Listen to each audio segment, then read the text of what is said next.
Hello जी, कैसे हैं आप लोग। I am Sneha Gupta and you are on biology hub. So हमारी प्रीवियस वीडियो के अंदर हमने डाइजेशन एंड अब्जॉर्प्शन का पार्ट 1 कवर किया था, जिसके अंदर हमने alimentary canal and associated glands को कवर किया था। So let's recall it with the help of animation. It will help you to better understand कि एलिमेंट्री कैनाल के अंदर कौन कौन से स्ट्रक्चर हमारी बॉडी में कहाँ कहाँ किस लेवल पे प्रेजेंट होते हैं, and also the associated glands. So let's see with the help of animation. So this is how our digestive system looks like, and this is how it is adjusted inside human body. So firstly, we have anterior opening, that is mouth, then oral cavity, then we have pharynx, a long tube, that is esophagus, then we have stomach, which will open into small intestine, then large intestine, rectum and anus. We also have associated glands, that is liver, pancreas and salivary glands. Now अब हम इन सभी structures को पास से देखेंगे. So firstly we have anterior opening, that is mouth. This structure is known as gingiva, जहाँ पर हमारे tooth embedded होते हैं. So this is gingiva. Then we have tongue. Then we have parotid glands, जो कि हमारे ईयर और चिक के नीचे beneath the चिक प्रेजेंट होते हैं, जो कि अपना सिक्रीशन इस डक्ट के थ्रू ओरल कैविटी में पोर करते हैं. Then we have submandibular gland, then sublingual gland,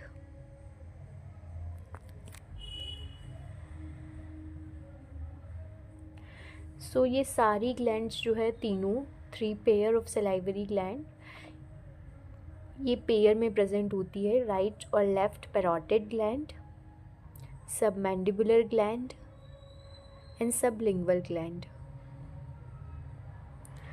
then we have pharynx,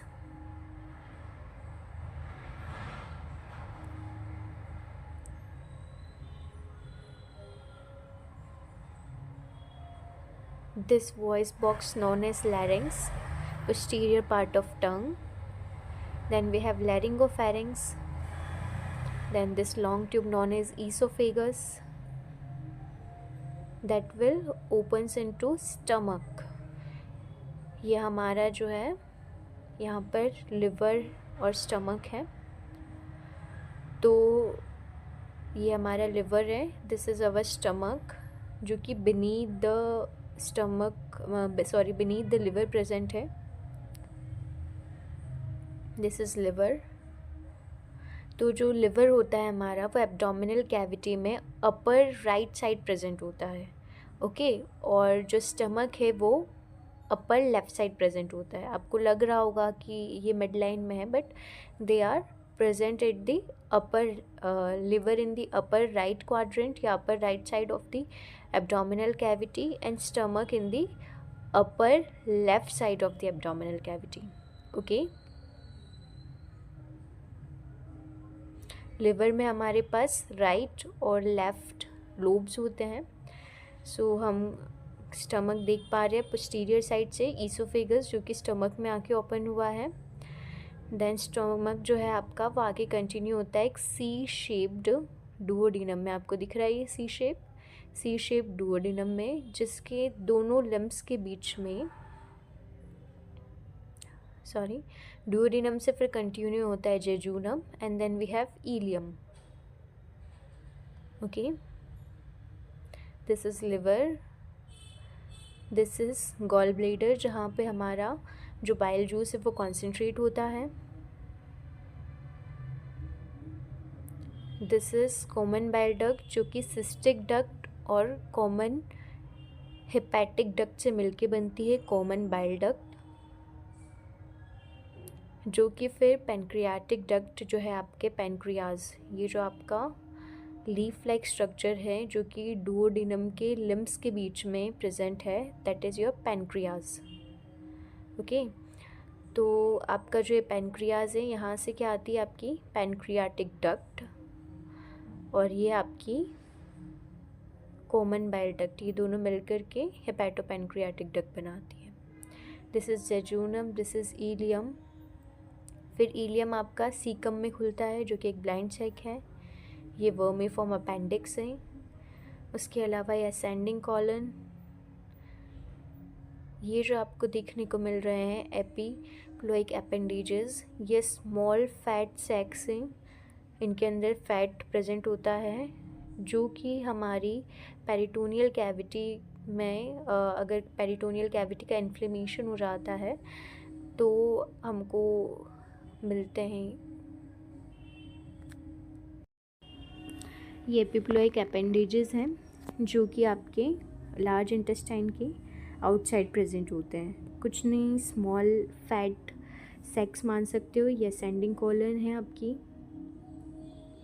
ये ट्रांसवर्स कॉलन, फिर आपकी ये जो है डिसेंडिंग कॉलन है, and then we have sigmoid colon, then rectum, and finally opens into anus.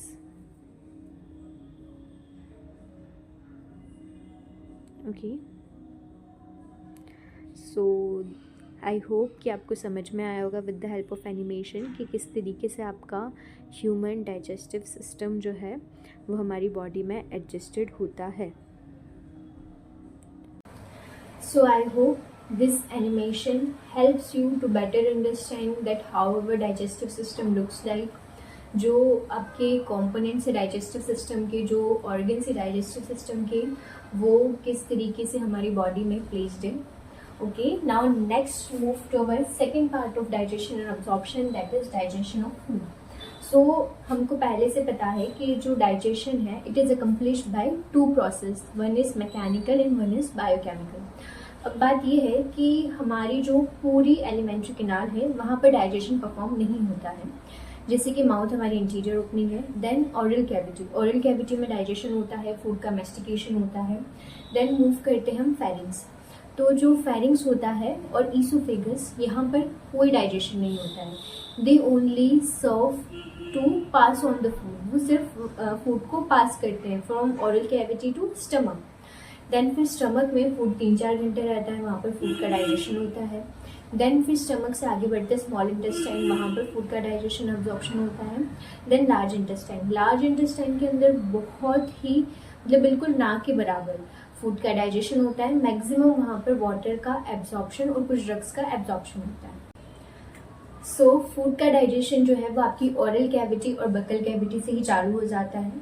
सबसे पहले जो हमारी ओरल कैविटी और बकल कैविटी, उसके दो फंक्शन है। पहला है फूड का mastication of food, and second is the facilitation of swallowing. So mastication of food is occur with the help of teeth और टंग, दोनों की मदद से होता है।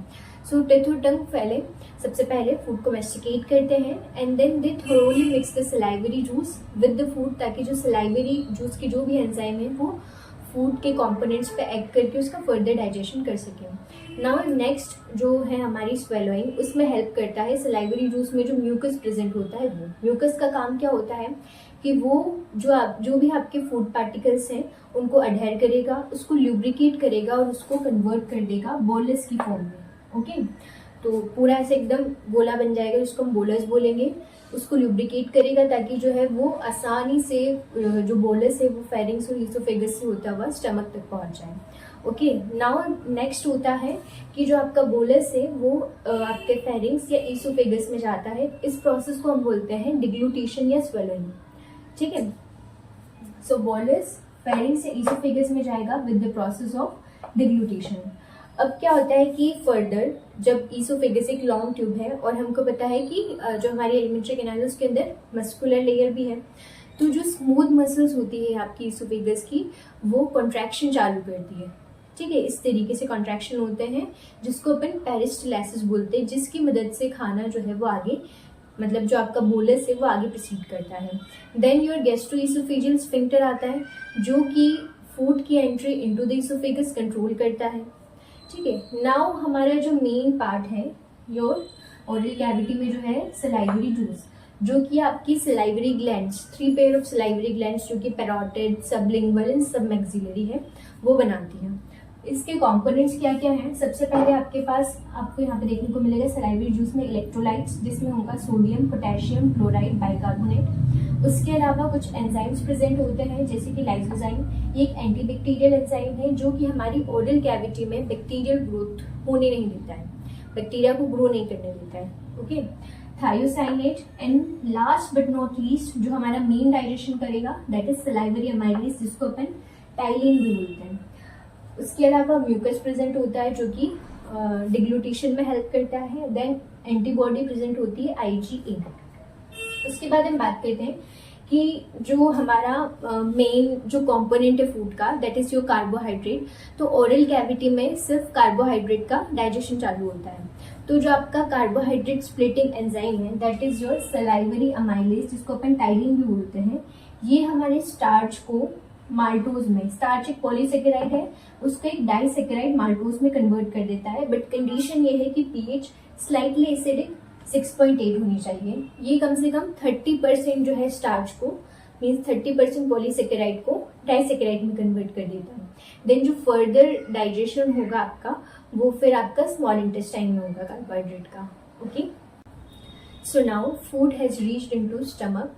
स्टमक में हमारा बोलस आ चुका है, यहाँ पर इसको 3 से 4 घंटे तक रहना है। ठीक है, स्टमक में जो आपकी म्यूकोसा लेयर है वो मॉडिफाई होती है और गैस्ट्रिक ग्लैंड्स बनाती है, हमने पहले भी बात की थी। अब गैस्ट्रिक ग्लैंड में 3 तरह की मेन सेल होती है। पहली है आपकी म्यूकस नेक सेल जो कि बट ऑब्वियसली म्यूकस रिलीज करेगी। देन है आपके पास पैप्टिक या चीफ सेल जो कि एक प्रो एंजाइम जिसको हम बोलते हैं पेप्सिनोजन, वो रिलीज करती है। And the third is oxyntic और पैराइटल सेल जिनका काम होता है HCl और इंट्रिंसिक फैक्टर को रिलीज करना। नाउ जो आपका इंट्रिंसिक फैक्टर, इसका काम क्या है? इंट्रिंसिक फैक्टर का काम होता है कि ये विटामिन B12 के एब्जॉर्प्शन में मदद करता है। फूड में से विटामिन B12 आया, इंट्रिंसिक फैक्टर ने इसको पकड़ा और जाकर के जो इसकी प्रॉपर लोकेशन है इंटेस्टाइनल म्यूकोसा में जाकर दे दिया। ये जो विटामिन B12 है ये आपके RBC के मैचुरेशन में हेल्प करता है, उसके लिए बहुत इंपॉर्टेंट रोल प्ले करता है। तो अगर इंट्रिंसिक फैक्टर की कमी हो जाती है आपके पास या इंट्रिंसिक फैक्टर है ही नहीं तो क्या होगा? विटामिन B12 का एब्जॉर्प्शन नहीं होगा, इससे क्या होगा? RBC का मैचुरेशन नहीं होगा और एनीमिया हो जाएगा।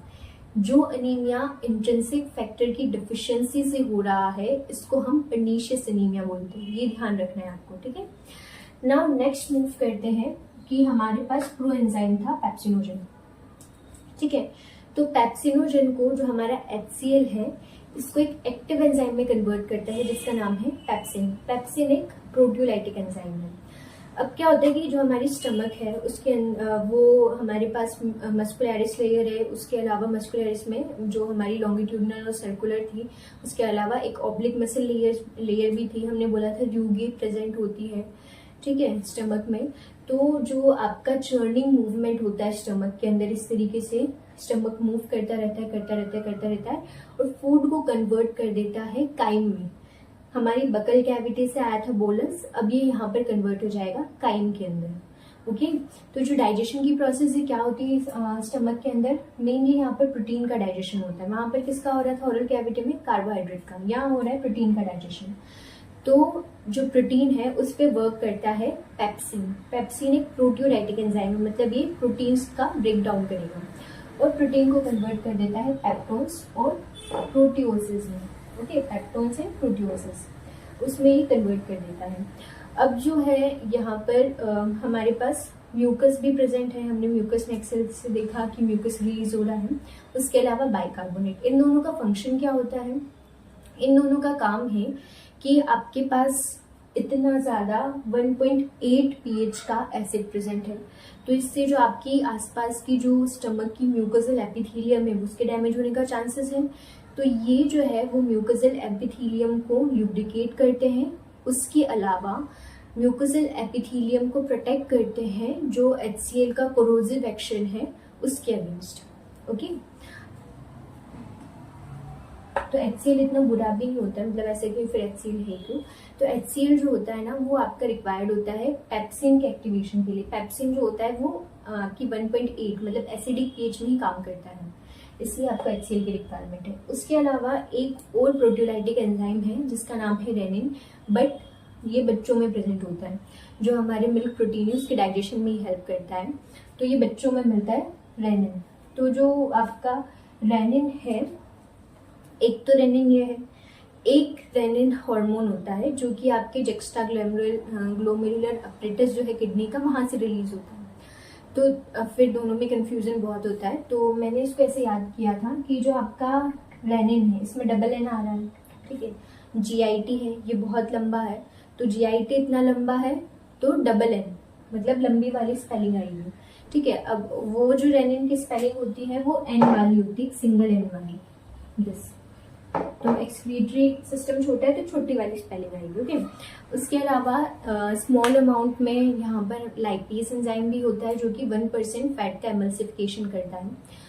तो फैट का एमल्सिफिकेशन क्या होता है कि जो आपका एक बड़ा सा ग्लोब्यूल है फैट का, उसको छोटे छोटे ग्लोब्यूल्स में ब्रेक डाउन करना है, इसको हम फैट का एमल्सिफिकेशन बोलते हैं, ओके। तो हमारे स्टमक में अब फूड कन्वर्ट हो चुका है काइम में, अब ये प्रोसीड करेगा further into the small intestine. So now जो आपका फूड है वो स्टमक से, जो काइम है आपका स्टमक से, वो स्मॉल इंटेस्टाइन में पहुंच चुका है। बट एक प्रॉब्लम है, जो हमारा स्टमक था उसमें एसिडिक pH था, और स्मॉल इंटेस्टाइन जो है आपका, उसके अंदर जो एंजाइम्स हैं वो बेसिक pH पे काम करते हैं। अब एसिडिक फूड आएगा इधर तो वो भी पूरा एसिडिक मीडियम क्रिएट कर देगा। तो इस प्रॉब्लम को सॉल्व करते हैं म्यूकस और बाइकार्बोनेट्स, जो कि आपका स्मॉल इंटेस्टाइन के सिक्रीशंस में प्रेजेंट होते हैं। ये म्यूकस और बाइकार्बोनेट जो होते हैं वो मतलब जो आपके स्मॉल इंटेस्टाइन है उसकी म्यूकोसल एपिथेलियम को, जो आपका एसिडिक काइम आया है, उससे प्रोटेक्ट भी करते हैं। उसके अलावा जो आपके जो भी सारे एंजाइम्स हैं उनको एक बेसिक एल्केलाइन मीडियम प्रोवाइड करते हैं, ओके। तो जो स्मॉल इंटेस्टाइन है उसके अंदर आपके पास पैनक्रियाटिक और बाइल जूस और इंटेस्टाइनल जूस, ये 3 चीज़ें प्रेजेंट होती हैं जो कि फूड के डाइजेशन में हेल्प करती हैं। सो जो आपका पैनक्रियाटिक और bile juice, pancreatic juice from pancreas, bile juice from liver and gall bladder, तो दोनों जो है आपके हिपैटो पैनक्रियाटिक डक्ट के थ्रू डुओडेनम में आते हैं, ओके। नाउ नेक्स्ट जो है आपका इंटेस्टाइनल जूस। इंटेस्टाइनल जूस जो है वो आपके स्मॉल इंटेस्टाइन में कुछ ग्लैंड्स प्रेजेंट होती है, वो सिक्रीट करती है। तो अब हम बात करते हैं कि फूड का मूवमेंट, जैसे चर्निंग हो रही थी स्टमक में, चर्निंग मूवमेंट हो रहा था जिससे जो है वो फूड पूरी तरीके से मिक्स हो गया था एंड देन फिर वो आगे बढ़ रहा था। ऐसे ही स्मॉल इंटेस्टाइन में इस तरीके से पेरिस्टलाइसिस, मस्कुलर मूवमेंट होते हैं, मसल्स का कॉन्ट्रैक्शन होता है, मस्कुलर कॉन्ट्रैक्शन होता है, इसको हम पेरिस्टलाइसिस बोलते हैं, जिसके थ्रू फूड जो है वो इन जूसेस के साथ अच्छे से मिक्स भी होता है एंड आगे भी बढ़ता है, ओके। नाउ हम कॉम्पोजिशन की बात करेंगे कि अलग अलग जो आपके जूस है उसका क्या क्या कॉम्पोजिशन है। सबसे पहले पैनक्रियाटिक जूस। तो पैनक्रियाटिक जूस के अंदर सबसे पहला एंजाइम है ट्रिप्सिनोजन। ये सारे जो एंजाइम होते हैं, मतलब ये ऐसे प्रो एंजाइम प्रेजेंट होते हैं, ओके। तो आपका प्रो एंजाइम है ट्रिप्सिनोजन, जिसको एंटेरोकाइनेज जो है वो ट्रिप्सिन में कन्वर्ट करता है। ये इंटेस्टाइनल जूस का एक एंजाइम है एंटेरोकाइनेज, जो कि ट्रिप्सिनोजन को active enzyme means pro enzyme को एक्टिव एंजाइम ट्रिप्सिन में कन्वर्ट करता है। ऐसे ही काइमोट्रिप्सिनोजन एक प्रो एंजाइम है, प्रोकार्बोक्सीपेप्टिडेज एक प्रो एंजाइम है। तो इन दोनों प्रो एंजाइम को एक्टिव एंजाइम में कन्वर्ट करने का काम फिर करता है ट्रिप्सिन, ओके। उसके अलावा अमाइलेसिस, लाइपेसिस और न्यूक्लियेसिस है। अब ये जो आपके तीनों एंजाइम है, ट्रिप्सिन, काइमोट्रिप्सिन और प्रोकार्बोक्सीपेप्टिडेज, ये जो है आपके तीनों एंजाइम, ये डाइजेस्ट करते हैं प्रोटीन को, ओके। अमाइलेसिस डाइजेस्ट करेगा कार्बोहाइड्रेट को, लाइपेसिस फैट का एमल्सिफिकेशन करेगा और न्यूक्लियेसिस न्यूक्लिक एसिड का डाइजेशन करेंगे, ओके। नाउ अब बाइल जूस की बात करते हैं। तो बाइल जूस में बेसिकली कोई एंजाइम नहीं प्रेजेंट होते हैं, वहाँ पर बाइल सॉल्ट्स होते हैं जिसका नाम है बिलीरुबिन एंड बिलीवर्डिन। उसके अलावा यहाँ पे कोलेस्ट्रॉल और फोस्फोलिपिड भी होता है। जो आपका बाइल जूस है उसका काम होता है लाइपेज का एक्टिवेशन करना, जो लाइपेसेस एंजाइम है उसका एक्टिवेशन करना और फैट का एमल्सिफिकेशन करना। मीन्स जो आपका बड़ा सा ग्लोब्यूल है फैट का, उसको छोटे छोटे मिसल्स में तोड़ना, ओके। सो हमने पैंक्रियाटिक जूस और बाइल जूस के कंपोनेंट्स देख लिए हैं। अब हम देखेंगे कि पैंक्रियाटिक जूस और बाइल जूस जो है उनके कंपोनेंट्स हमारे फूड के किस कंपोनेंट को डाइजेस्ट करके क्या हमको प्रोडक्ट देते हैं। ओके, तो सबसे पहले बात करते हैं प्रोटीन की। उस प्रोटीन के साथ साथ पेप्टोन्स और प्रोटियोसिस इन पे वर्क करेंगे, जो कि काई से बने हैं, प्रोटीन से ही बने हैं। प्रोटियोलाइटिक एंजाइम था आपका स्टमक में, पेप्सिन, उनसे ये बने थे दोनों। तो हमारा जो पैंक्रियाज में प्रोटियोलाइटिक एंजाइम होते हैं, मींस पैंक्रियाटिक जूस में जो प्रोटियोलाइटिक एंजाइम होते हैं, दैट इज ट्रिप्सिन, काइमोट्रिप्सिन और कार्बोक्सीपेप्टिडेज, ये तीनों वर्क करते हैं ऑन प्रोटीन। और प्रोटीन जो है आपका, जो कि एक पॉलीपेप्टाइड है, उसको डाइपेप्टाइड के अंदर कन्वर्ट कर देते हैं। आई होप डाइपेप्टाइड आपको पता होगा, 2 अमीनो एसिड एक पेप्टाइड बॉन्ड से लिंक्ड है, उसको हम बोलते हैं डाइपेप्टाइड। ओके, तो इस तरीके से प्रोटीन का डाइजेशन होता है। नाउ स्टार्च, तो यहाँ पर 30% स्टार्च का डाइजेशन हो गया था हमारे स्टमक ऑरल कैविटी के अंदर। नाउ जो पैंक्रियाटिक जूस का अमाइलेज है वो स्टार्च पे वर्क करता है, जो कि पॉलीसेकेराइड उसको एक डाइसेकेराइड में कन्वर्ट कर देता है। फिर फैट जो है उसके ऊपर एंजाइम वर्क करता है लाइपेसेस, जो कि फैट का इमल्सिफिकेशन करके उसको डाइग्लिसराइड और मोनोग्लिसराइड में कन्वर्ट कर देता है। फिर न्यूक्लिक एसिड पे वर्क करता है पैंक्रियाटिक जूस का एंजाइम, जिसको हम बोलते हैं न्यूक्लिएजेस। वो न्यूक्लिक एसिड को ब्रेक डाउन करता है न्यूक्लियोटाइड और न्यूक्लियोसाइड में। अब है ना, आपको ये पता होना चाहिए जैसे कि अमाइलेजेस है, तो अमाइलेजेस जो होता है ये एक कार्बोहाइड्रेट स्प्लिटिंग एंजाइम है, तो ये स्टार्च का डाइजेशन करेगा। लाइपेजेस है तो वो फैट को तोड़ेगा, न्यूक्लियेसेस है तो न्यूक्लिक एसिड को तोड़ेगा। बाकी पेप्सिन, बाकी जो भी एंजाइम बचे जैसे कि पेप्सिन हो गया या फिर आपके ट्रिप्सिन, काइमोट्रिप्सिन, कार्बोक्सीपेप्टिडेज, ये सारे जो एंजाइम होंगे वो प्रोटियोलाइटिक एंजाइम होंगे। ओके, तो क्वेश्चन अगर ऐसे भी पूछ जाए कि इनमें से कौन सा प्रोटियोलाइटिक एंजाइम है, कौन सा नहीं है, तो आपको ध्यान रखना है, ये भी क्वेश्चन बन सकता है। Okay, so now next talk about the third element in our small intestine, that is your intestinal juice.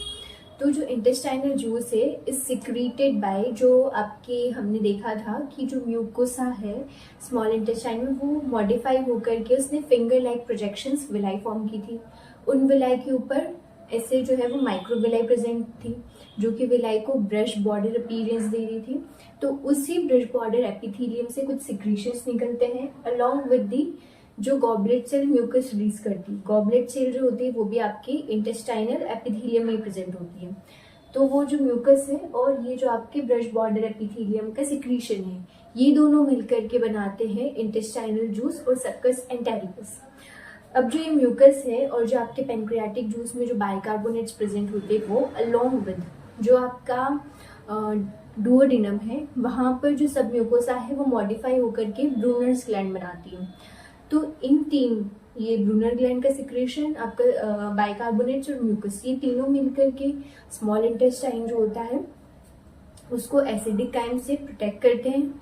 उसके अलावा जो भी आपके स्मॉल इंटेस्टाइन में एंजाइम्स हैं उनको एल्केनाइन मीडियम प्रोवाइड करते हैं एक्ट करने के लिए। ठीक है, तो अब हमारा नो डाउट कि पैंक्रियाटिक जूस और बाइल जूस की जो एंजाइम है वो भी डाइजेशन करते हैं।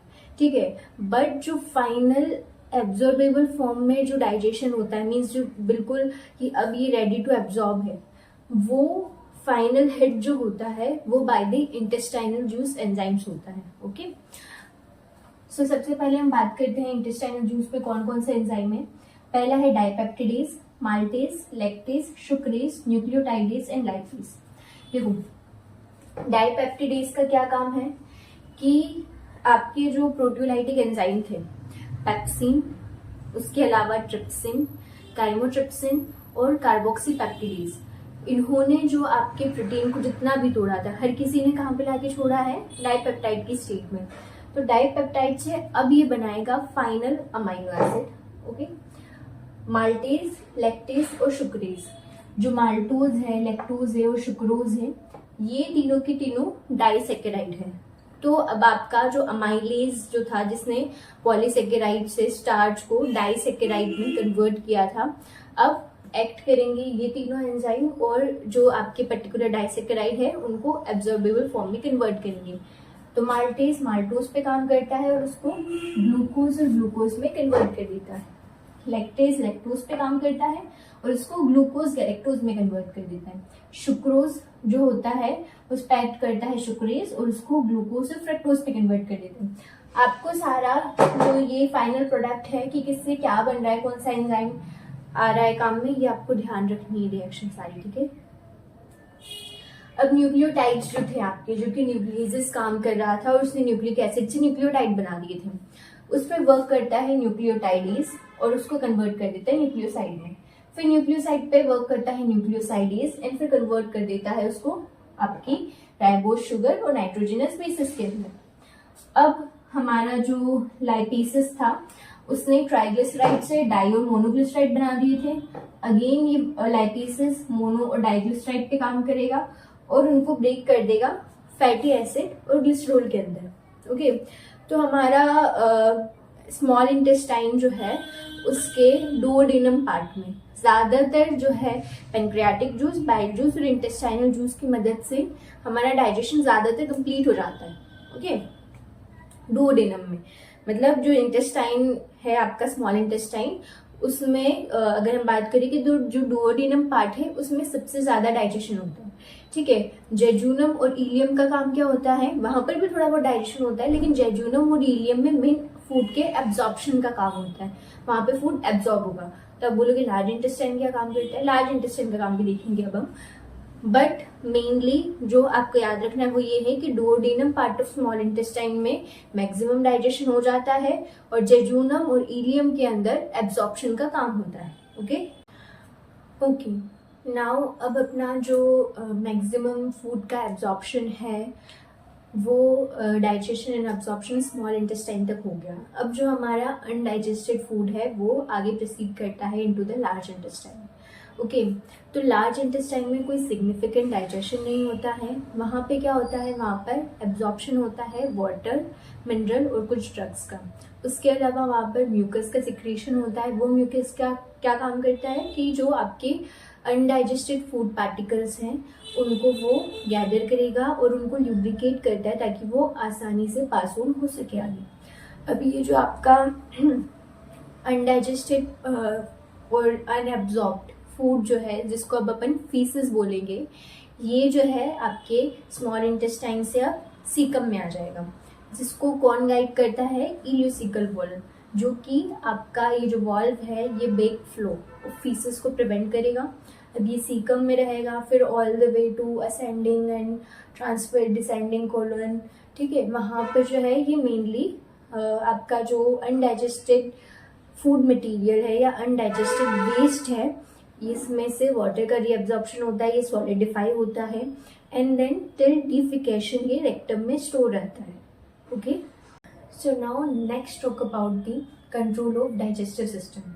देखो, आपका डाइजेस्टिव सिस्टम जो है वो हायर सेंटर जो है आपके ब्रेन के अंदर जो सीएनएस है उसके कंट्रोल में होता है। इसी जैसे कि आपको अगर आप खाना देखते हो या खाने की स्मेल आती है तो आपका सलाइवेशन चालू हो जाता है, गैस्ट्रिक जूसेस रिलीज होना चालू हो जाते हैं, या फिर आपको कैसे पता चलता है कि मुझे भूख लग रही है, अब खाना खाने की ज़रूरत है, या फिर खाते खाते कि अब मेरा पेट भर गया, अब मुझे नहीं खाना है। So these all are under the control of your higher command centre, आपके ब्रेन के कंट्रोल में है। आपके जितने भी जो सिस्टम होते हैं ना, वो उनको आपका ब्रेन कंट्रोल करता है बाय टू मीन्स, दो तरीके से करता है। एक होता है हार्मोनल और एक होता है न्यूरल, ठीक है। अब हमारे डाइजेस्टिव सिस्टम में अगर बात करें हम हार्मोनल, तो जो हार्मोन्स रिलीज होते हैं वो लोकल हार्मोन्स, मतलब जो कि आपके स्टमक से रिलीज हो रहे हैं, स्मॉल इंटेस्टाइन से रिलीज हो रहे हैं, यहीं पे ग्लैंड से और यहीं से हार्मोन रिलीज हो रहे हैं। ओके, मतलब हाँ, आपके डाइजेस्टिव सिस्टम से ही हार्मोन्स रिलीज हो रहे हैं। तो कुछ हार्मोन्स के नाम लिखे हैं मैंने, 8 या 9 हार्मोन्स होते हैं, जैसे सिक्रेटिन हो गया, गैस्ट्रिन हो गया, CCK-PZ हो गया। इन हार्मोन्स का काम क्या होता है, ये हार्मोन्स एक जगह से निकले, जैसे मान लो स्टमक से निकले, तो वो डुओडेनम पे जाके कोई एक्ट कर रहा है या कोई जो है वो स्मॉल इंटेस्टाइन पे जाके एक्ट कर रहा है। ये क्या करते हैं, कोई सिक्रीशन बढ़ा रहा है, ठीक है, कि आप जो है वो खाना आया है तो और ज़्यादा जो है वो गैस्ट्रिक जूस रिलीज करो। कोई बोल रहा है कि अब खाना नहीं है तो तुम गैस्ट्रिक जूस रिलीज करना बंद कर दो। कोई बोल रहा है कि तुम पेरिस्टाल्सिस बढ़ाओ, कोई बोल रहा है पेरिस्टाल्सिस बंद कर दो। तो ये सारी चीज़ें जो है वो आपका हार्मोन कंट्रोल करते हैं। अलग अलग तरह के हार्मोन होते हैं, 8 या 9 वो करते हैं, इतना डिटेल में हमको जाने की ज़रूरत नहीं है। सो नाउ न्यूरल कंट्रोल, तो जो हमारा डाइजेस्टिव सिस्टम होता है उसको मतलब हमारा ब्रेन सीएनएस जो है एक तो वो कंट्रोल करता है, एक वहाँ का लोकल नर्वस सिस्टम जिसको हम एंटेरिक नर्वस सिस्टम बोलते हैं वो कंट्रोल करता है। ऐसा बोलते हैं कि एंटेरिक नर्वस सिस्टम इंडिपेंडेंट होता है बट फिर भी ये थोड़ा बहुत सीएनएस से इन्फ्लुएंस होता है। अब सीएनएस है तो देखो आपको पता होगा कि जो भी आपके विसरल ऑर्गन्स होते हैं, जो भी चीज़ें होती हैं उनको ऑटोनॉमिक नर्वस सिस्टम रेगुलेट करता है, तो डाइजेस्टिव सिस्टम को भी ऑटोनॉमिक नर्वस सिस्टम रेगुलेट करता है। उसमें sympathetic nervous system and parasympathetic nervous system ये कंट्रोल करते हैं। अब जो सिंपैथेटिक है वो इमरजेंसी कंडीशन में काम में आता है, आपको पता ही है, और पैरासिम्पैथेटिक नॉर्मल। तो अगर इमरजेंसी कंडीशन आती है तो जो आपका डाइजेशन है, बॉवल मूवमेंट से वो सभी रुक जाते हैं, क्योंकि सिंपैथेटिक मींस इमरजेंसी कंडीशन में हमको जो है वो मतलब सिर्फ इम्पॉर्टेंट जो लाइफ सेविंग काम है वो करने होते हैं, तो हम डाइजेशन वगैरह सारी चीज़ें रोक देते हैं, और नॉर्मल में हमारा डाइजेशन होता है तो पैरासिम्पैथेटिक उसको रेगुलेट करेगा। सो नाउ बात करते हैं एंटेरिक की। तो एंटेरिक नर्वस सिस्टम में 2 चीज़ें हैं, प्लेक्सस होते हैं जो कि आपकी लेयर्स जो है एलिमेंट्री कैनाल की उनके बीच में प्रेजेंट होते हैं। तो माइंट्रिक प्लेक्सस और है सब म्यूकोसल प्लेक्सस। अब ये माइंट्रिक प्लेक्सस जो होता है ये मसल कॉन्ट्रैक्शन का काम करवाता है, ये रेगुलेट करता है पेरिस्टालसिस को कि कितना पेरिस्टालसिस करवाना है, अब करवाना है कि नहीं करवाना है, कितना जो है वो आपका प्यूगे का चर्निंग मूवमेंट होगा, ये सब चीज़ें कंट्रोल करता है माइंट्रिक प्लेक्सस। फिर आता है सबम्यूकोसल प्लेक्सस, ये रेगुलेट करता है ग्लैंडुलर सिक्रीशन कि अब जो है आपके ग्लैंड्स मतलब खाना आ चुका है तो कि ग्लैंड से सिक्रीशन चालू हो जाए, कितना ब्लड फ्लो होना है, ये सब चीज़ें सबम्यूकोसल प्लेक्सस कंट्रोल करता है। सो इस तरीके से हार्मोनल और न्यूरल बेसिस पे आपका डाइजेस्टिव सिस्टम का पूरा कंट्रोल होता है, और ये बहुत ज़रूरी भी है। और ऐसा होता भी है कि जब आपका हार्मोनल या न्यूरल मैकेनिज्म जो है वो बिगड़ जाता है तो बहुत सारी बीमारियां भी हो जाती हैं। ओके, सो वो हम फर्दर डिस्कस करेंगे अभी। सो नाउ एब्जॉर्प्शन के अंदर हम देखेंगे कि अलग अलग तरीके से, अलग अलग प्रोसेसेस से जो है आपका एब्जॉर्प्शन होता है, क्योंकि आपके पास जो एब्जॉर्ब करने वाले एंड प्रोडक्ट्स वो भी अलग अलग है। कोई सिंपल ग्लूकोज है, अमाइनो एसिड है, कोई कॉम्प्लेक्स अमाइनो एसिड या ग्लूकोज है, या फिर आपके पास फैटी एसिड है, तो उनका जो एब्जॉर्प्शन है वो भी अलग अलग प्रोसेस से होता है। सबसे पहले सिंपल डिफ्यूजन, जिसमें जो है आपका जो भी फूड का कंपोनेंट है वो along the concentration gradient from high concentration to low concentration जाता है, ठीक है, जिसके अंदर मेनली आपका ग्लूकोज आता है, अमाइनो एसिड आता है और क्लोराइड आयन आता है। ओके, फिर आता है आपका एक्टिव ट्रांसपोर्ट, जिसके अंदर की आपका जो भी फूड पार्टिकल है, जो भी इलेक्ट्रोलाइट वगैरह है वो अगेंस्ट द कंसंट्रेशन ग्रेडियंट जाते हैं from low concentration to high concentration with an expenditure of ATP, ठीक है, जिसके अंदर आपके सोडियम आयन आते हैं। सोडियम आयन इसी तरीके से ट्रांसपोर्ट होते हैं। देन फैसिलिटेटेड ट्रांसपोर्ट, उसके अंदर क्या होता है कि अलोंग द कंसंट्रेशन ग्रेडियंट हो जाता है वो, that is from high to low concentration gradient, but आपको कोई ना कोई कैरियर प्रोटीन की जरूरत पड़ती है, ठीक है। तो इसमें आपकी कुछ जो स्पेशल टाइप के अमाइनो एसिड जो ग्लूकोज होते हैं वो इसके थ्रू जाते हैं। और देन पैसिव ट्रांसपोर्ट, जिसके अंदर की फूड जो होता है वो across the cell membrane transport हो रहा है। अब पैसिव ट्रांसपोर्ट पे आपके जो सिंपल डाइजेस्टेड फूड सब्सटेंसेस हैं, फूड कंपोनेंट्स हैं, वो जाते हैं। ओके, तो ये 4 प्रोसेसेस हैं, बट दिक्कत आती है फैटी एसिड और ग्लिसरॉल के साथ। उनके साथ क्या प्रॉब्लम आ रही है, जो आपका फैटी एसिड और ग्लिसरॉल है ये होते हैं इनसॉल्युबल। अब ये इनसॉल्युबल है तो ब्लड में तो जा नहीं सकते, अब ये जाएंगे कहाँ? तो मैंने आपको बोला था कि विलाई है, विलाई के अंदर बहुत सारे नेटवर्क ऑफ कैपिलरीज और एक लार्ज लिम्फ वेसल जिसका नाम था लैक्टियल वो प्रेजेंट होती है। तो क्या होता है कि इंटेस्टाइनल म्यूकोसा जो है उसके अक्रॉस ये जो फैटी एसिड और ग्लिसरॉल है ये छोटे छोटे से मिसल्स बनाते हैं, छोटे छोटे से मिसल्स बना के ये इंटेस्टाइनल म्यूकोसा को क्रॉस कर लें। अब इंटेस्टाइनल म्यूकोसा को क्रॉस करने के बाद इन्होंने वापस से रीफॉर्म हुआ है, ये फैट ग्लोब्यूल है, इसके ऊपर प्रोटीन की कवरिंग चढ़ा दी। मतलब ये छुपते छुपाते जाते हैं कि भाई पता नहीं चले हम फैटी एसिड और ग्लिसरॉल है, क्योंकि ब्लड तो अलाउ करेगा नहीं। तो ये मदद लेते हैं फिर लिम्फ की।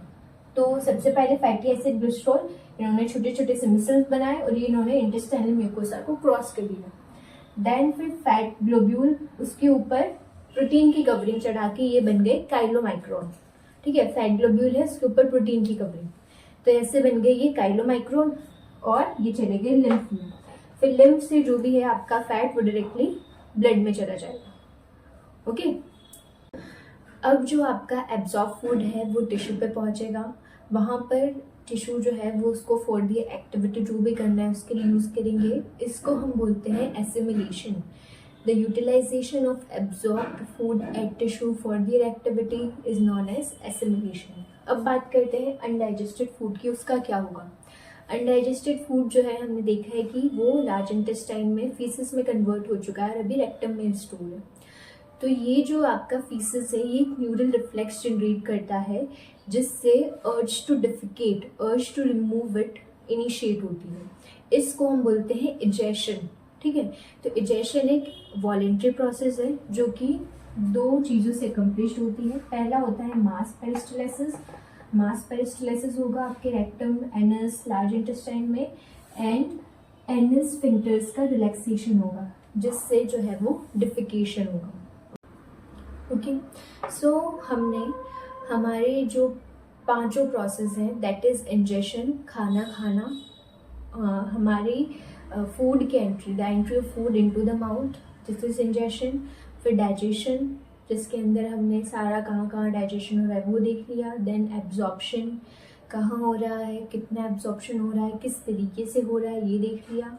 देन एसिमिलेशन और इजेशन, के पांचों प्रोसेस जो है हमारे डाइजेशन में वो हमने देख लिया। So now next is disorders of digestive system. So सबसे कॉमन जो है, सबसे कॉमन एलिमेंट जो है आपके डाइजेस्टिव सिस्टम में वो है इंटेस्टाइनल म्यूकोसा का इन्फ्लेमेशन, जो कि आपके बैक्टीरिया से हो सकता है, वायरसेस से हो सकता है, बहुत सारे पैरासाइट से जैसे कि टैपवॉर्म, हुकवॉर्म, इन सभी चीज़ों से हो सकता है। उसके अलावा क्या क्या है, सबसे पहली चीज़ है जॉन्डिस। जॉन्डिस के अंदर लिवर अफेक्ट होता है। इसके अंदर क्या होता है कि जो आपका बिलिरुबिन है, एक बाइल पिगमेंट बिलिरुबिन, उसका कॉन्जुगेशन नहीं हो पाता है, तो ब्लड के अंदर बिलिरुबिन का लेवल इंक्रीज हो जाता है, जिसकी वजह से आपको स्किन और आईज की येलोइंग देखने को मिलेगी।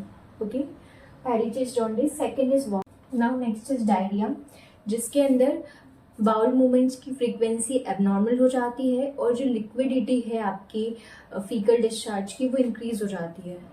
ठीक है, यहाँ पर मेनली जो अनडाइजेस्टेड वेस्ट है आपका उससे जो है वाटर का एब्जॉर्प्शन नहीं हो पा रहा है लार्ज इंटेस्टाइन में। ओके, नाउ नेक्स्ट बात करते हैं कॉन्स्टिपेशन की, जिसमें इरेगुलर बॉल मूवमेंट्स होते हैं और जो भी आपका अनडाइजेस्टेड वेस्ट है वो कॉलन में ही रहता है।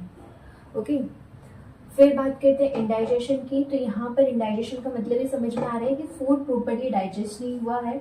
तो अगर फूड प्रॉपर्ली डाइजेस्ट नहीं होता है तो हमको फीलिंग ऑफ फुलनेस की, हमारा पेट भरा हुआ है, कुछ खाने की इच्छा नहीं हो रही है, ऐसा होता है। इसके कोज क्या है कि या तो आपके जो भी एंजाइम्स हैं उनका इनएडिक्वेट सिक्रीशन हो रहा है जिसकी वजह से आपका खाना ढंग से डाइजेस्ट नहीं हो पा रहा है, या फूड पॉइजनिंग हो गई, या आप ओवर ईटिंग कर रहे हो, या स्पाइसी फूड खा रहे हो, उन सभी चक्कर से, उन सभी की वजह से ये इंडाइजेशन हो सकता है। तो आपके पास ये jaundice, vomiting, diarrhoea, constipation, indigestion और भी चीज़ें होती हैं डाइजेस्टिव सिस्टम के डिसऑर्डर्स में, बट जितना डिटेल में जाने की हमको ज़रूरत नहीं है। Okay, so moving to our next topic that is protein energy malnutrition, PEM, in which there is deficiency of protein and total food calories, जो कि इन्फेंट्स और चिल्ड्रंस में होता है। इससे दो कंडीशन अराइज होती है, first one is marasmus and second one is kwashiorkor. Okay, so marasmus condition के अंदर क्या होता है कि simultaneous deficiency of protein and calories, दोनों, मतलब एक साथ प्रोटीन और कैलोरी की डिफिशियंसी होती है। ये less than 1 year of age के बच्चों में होता है, और मतलब किन बच्चों में होता है ये, जिनमें mother milk is too early replaced by a diet which is low in calorie and protein. Calorie और प्रोटीन दोनों में लो हो ऐसी डाइट से अगर मदर मिल्क बहुत जल्दी रिप्लेस कर दिया जाए, या फिर मदर जो है वो सेकंड टाइम प्रेग्नेंट हो जाए when the older infant is too young, ठीक है, तो वो ध्यान नहीं दे पाएगी उस पर ज़्यादा। सो जो कंडीशन है मेरिस्मस, उसके अंदर how a child looks like, या क्या होता है, तो आपके पास प्रोटीन नहीं है, ठीक है, तो ग्रोथ इम्पेयर होगी, बहुत ऑब्वियस सी बात है। उसके अलावा एक्सट्रीम इमेसिएशन ऑफ बॉडी होता है, जिसकी वजह से लिम्स बहुत थिन हो जाते हैं, स्किन जो है वो ड्राई, थिन और रिंकल्ड हो जाती है। उसके अलावा जो आपकी ग्रोथ रेट है और बॉडी वेट है वो भी डिक्लाइन करता है, और साथ ही साथ जो ब्रेन है उसको भी अफेक्ट करता है, तो ब्रेन का ग्रोथ और डेवलपमेंट वो भी अफेक्ट होता है। So moving to next condition, that is kwashiorkor. Kwashiorkor के अंदर सिर्फ प्रोटीन की डेफिशिएंसी होती, कैलोरी की नहीं। ये more than 1 year of age के जो बच्चे होते हैं उनमें होता है। कि मतलब कब होगा ये, कि जब मदर मिल्क जो है वो हम रिप्लेस कर दें with a diet which is low in protein and high in calories. Okay, तो इसके अंदर मेरिस्मस जैसी कंडीशन होती है, तो वेस्टिंग होगी मसल की, थिनिंग होगी लिम्स की, और ब्रेन का ग्रोथ एंड डेवलपमेंट जो है वो रिटार्ड होगा, सभी कंडीशंस होती है। बट ये थोड़ा सा डिफरेंट होता है मेरिस्मस से, क्योंकि यहाँ पर हमारे पास कैलोरी है, प्रोटीन डेफिशिएंसी है बट कैलोरी है, तो यहाँ पर हमको फिर भी some amount of fat under the skin देखने को मिलेगा। उसके अलावा इवन कुछ बॉडी पार्ट्स में जो है आपको एक्सटेंसिव एडीमा या स्वेलिंग भी देखने को मिल सकती है। So this is PEM, protein energy malnutrition, जिसके अंदर कैलोरी और प्रोटीन की डेफिशिएंसी होती है। सो आप क्वाशियोर्कर, आपको दोनों में कंफ्यूजन हो सकता है कि मेरिस्मस के अंदर किसकी डेफिशिएंसी होती है या क्वाशियोर्कर के अंदर किसकी डेफिशिएंसी होती है, तो आप याद रख लो PK से, प्रोटीन की डेफिशिएंसी क्वाशियोर्कर में। ओके, तो उसका जो भी बच्चा है वो मेरिस्मस नहीं होगा। सो बाय दिस हमने फाइनली डाइजेशन एब्जॉर्प्शन कंप्लीट कर लिया है। I hope you all will get a clear picture कि किस तरीके से डाइजेशन हो रहा है, आपको समझ में आया होगा।